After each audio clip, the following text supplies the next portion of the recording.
What's up, guys? How do you approach Jimmy as far as preseason snaps?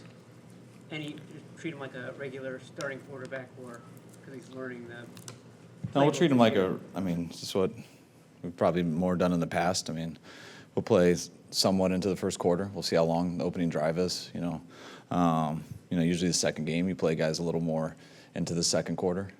And usually the third game, they play the whole first half and sometimes start the third quarter. And then the fourth game, they rarely play. Confirm Jimmy will get a series on Thursday at least. Yes, yeah, definitely. We saw Cooper out there with the first team some today.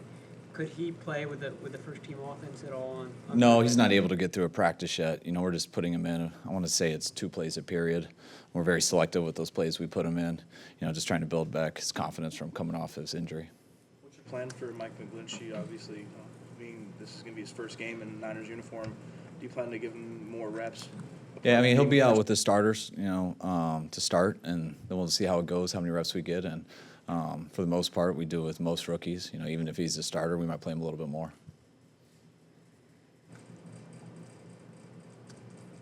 What about Jimmy Ward? Is he ready to come back?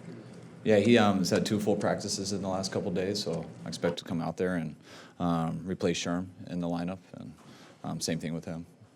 Are there any veterans you're going to hold out of the game? Not that we've decided yet. I don't promise I'll stick with that. We'll see by game time, but right now there's no one we plan on. Same plan for the defense. 1 series, potentially 2. Yeah, it all depends on how long it is. It's kind of a feel, but we don't want to keep them out there too long. But we definitely want guys to get some reps. And there's certain positions that don't have as much depth, so some guys sometimes got to go longer just so you don't put so much on a player for the next 3 quarters. And there's some guys that, we think do need a little bit more reps, even though they're starters. So we play that accordingly. Coach, it was brought up last week how you have 13 players from when you started last year.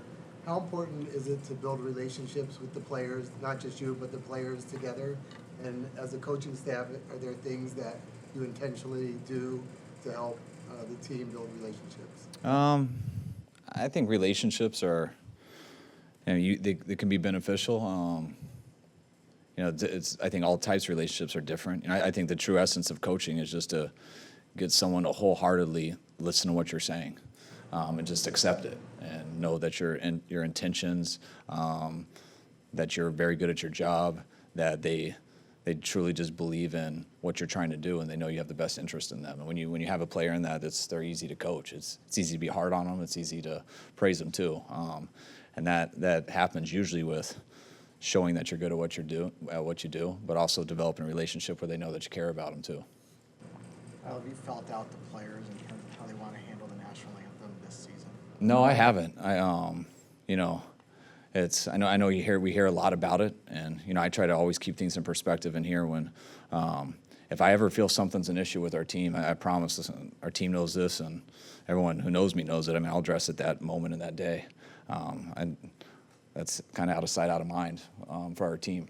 I haven't heard much about it, and if it ever does become something that I feel I need to address, I will. Regarding Jonathan Cooper, he obviously has talent, injuries throughout his career. Are you kind of intrigued to see once he gets up to full speed what he could offer? Yeah, very, very intrigued. I think it's very similar to Garnett's situation. You got 2 guys who are former first-round picks, which shows you right there that they have a lot of ability, but neither of them have played a lot of football. And they both have battled some tough injuries. So they're guys that should have the ability to help us, but they got to show it. And it's a tough situation because they are dealing with things. So I hope for them that they can get as healthy as they can so they can come out and earn a job and make this team. But yeah, you're always pulling for those guys. They're working hard, they're good people, and they're also very talented players. So you hope they can get back and show us that so they can earn a spot.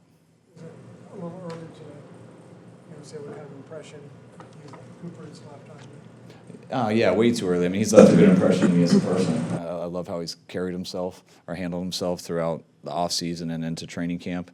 I know our team really likes him, and I know he's working hard to get back. But as far as the field, no, he's not there yet, and that's why we're not putting too much on him right now.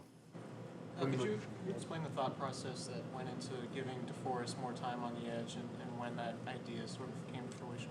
Stuff. I feel like everywhere you try to think about that stuff, and coaches are always thinking about what happens if this guy's down, working this guy go. You want to know the options that you have. So that's great times to test that stuff out on one-on-one and things like that, and then also when you do have that stuff, so you can survive some injuries and things. Also, if a guy's good at it. You can see what people's schematic rules are from protection standpoints, how it changes it, stuff that kind of offensive guys can help defensive guys with, and it just gives you a variety of options to attack defenses. What are you looking to see out of Joe Williams on Thursday? I'm excited to watch him play out on the field. I'm a lot more excited now than I was last year because of what he's shown in practice. I think you guys have seen it yourself. I know you guys have heard us talk about it. He's come a long way in a year, and he's given himself a chance to be a good running back, and we'll see how it looks on Thursday. Coach, Marquise Goodwin had a really strong camp up to this point. One thing that I really noticed about him from last year is his fine-tuning his route running. He does a really good job coming in at his break. Who'd you say, Pettis? Marquise. All right, Yeah. sorry. So what's your stance on Marquise Goodwin as a coach from progress from last year as opposed to this year in terms of his route running specifically?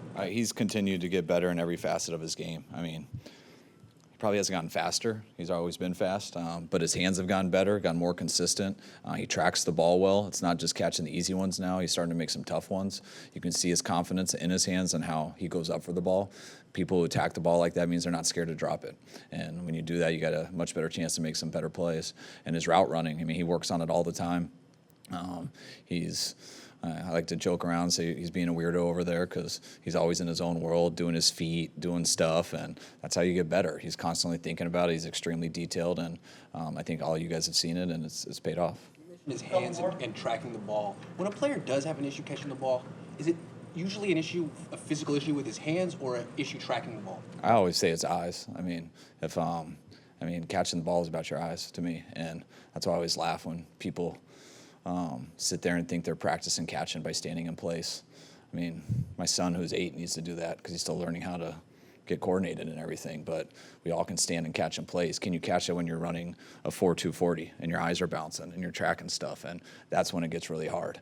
When it's windy, that ball's moving. I always say wind is harder to catch than rain. Hands are something that I believe gets in shape, but it's your eyes that get in shape. You got to get used to tracking things. Players eye tests in terms of tracking dots, things like that? Yep. Yeah, we have. Pettis looks a little timid sometimes going over the middle, catching passes. From a coaching perspective, how do you work to kind of get him over that fear or that, timidness, absorbing hits like that? I don't see it the same way as you do, but I think there's a difference between timid and under control. Dante's a guy, I don't worry about him being scared.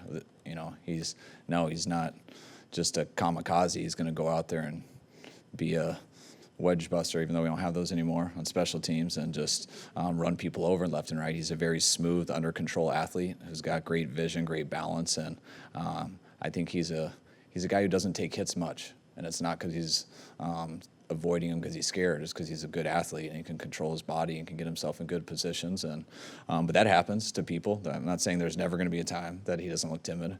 I've seen some tough guys look timid over the middle.